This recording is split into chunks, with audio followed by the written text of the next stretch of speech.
আবু বকর সিদ্দিক রাদিয়াল্লাহু তাআলা আনহু জামা পটিয়া আল্লাহর নবীর কাছে এসেছেন। আল্লাহর নবী সাহাবায়ে কেরামকে ভাষণ দিতেছেন। আল্লাহর নবী আবু বকরকে দেখতেছেন।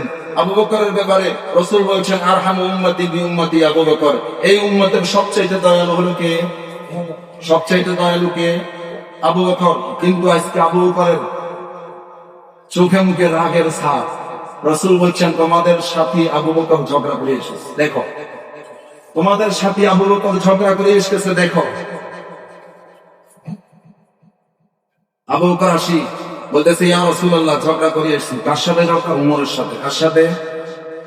উমরের সাথে। কি নিয়ে ঝগড়া? কয়, আমার সাথে উমরের সাথে একটা তর্কাতর্কি হয়েছে। ওনাদের তর্কাতর্কি ছিল দ্বীনের ব্যাপারে। কিসের ব্যাপারে? দ্বীনের ব্যাপারে তর্কাতর্কি হয়েছে। অবশেষে ভুলটা আমার হয়েছে। কে বলতেছে? আবু বকর বলতেছে, ভুলটা আমার হয়েছে। আমি ওমরের কাছে ক্ষমা চেয়েছি, কিন্তু ওমর আমাকে ক্ষমা করে না। এই কথা শোনার পরে রসুলের চেহারা রাগে লাল হয়ে গেছে।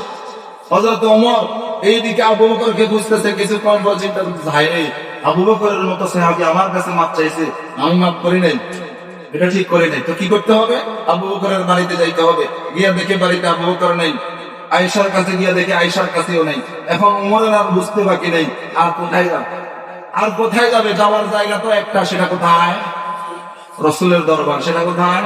রসুলের দরবার। রসুলের দুয়ারে এসছেন ওমর। ওমর যখন আল্লাহর নবীর দুয়ারে এসছে, ওমরকে দেখার সাথে সাথে, হাদিসের ভিতরে এসছে, ওমরকে দেখার সাথে সাথে আল্লাহর নবী বসার থেকে এত বেশি রাগ হয়েছেন, বসার থেকে দাঁড়ায় গেছে। আল্লাহর নবীর চোখে মুখে আগুন বলতেছে, আগুন বাইর হইতেছে। হযরত আবু বকর আল্লাহর নবীর রাগ দেখি আবু বকর চোখর করিয়া গেছে। আবু বকর বলতেছে, ইয়া রাসূলুল্লাহ, উমরের কোনো দোষ নাই, উমরের কোনো দোষ নাই, সব দোষ আমার, সব দোষ আমার। এরপরে আল্লাহর নবী একটা ভাষণ দিয়েছেন। আল্লাহর নবী বলতেছেন, শোনো শোনো, যেখানে সব সাহাবায়ে কেরামের মহব্বত শেষ, সেখান থেকে সিদ্দিক আকবরের মহব্বত শুরু। সুবহানাল্লাহ। যেখানেই তোমরা সব সাহাবায়ে কেরামের আমার প্রতি মহব্বত শেষ, সেখান থেকে সিদ্দিক আকবরের মহব্বত শুরু। তোমরা শুধু আমার মহব্বত করছিলা সুখের দিনে, সিদ্দিক আকবর এমন এক মানুষ যে আমাকে মহব্বত করছিল দুঃখের দিনে। আমি যখন দিন শরীয়ত নিয়ে আসছিলাম, তোমরা সবাই আমার মিথ্যাবাদী বলছিলা। এই উমর, তুমি তো তরবারি নিয়ে বাইর হয়েছিলা আমার ঘাট থেকে মাথা আলাদা করার জন্য, তুমি তো তরবারি নিয়ে বাইর হয়েছিলা। তোমরা সবাই আমার মিথ্যাবাদী বলছিলা।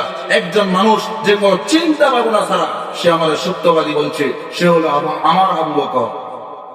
এই জন্যই তো হাদিসের ভিতরে আসছে, আবু বকর বলেন, হুব্বিবা ইলাইয়া মিন দুনিয়াকুম সালাস, গোটা দুনিয়ার মধ্যে আমার তিনটা জিনিস প্রিয়। এক নম্বর, আন-নাযরু ইলা ওয়াজহি রাসূলিল্লাহ, রাসূলের চেহারা তাকাইয়া তাকাইয়া দেখা। সুবহানাল্লাহ।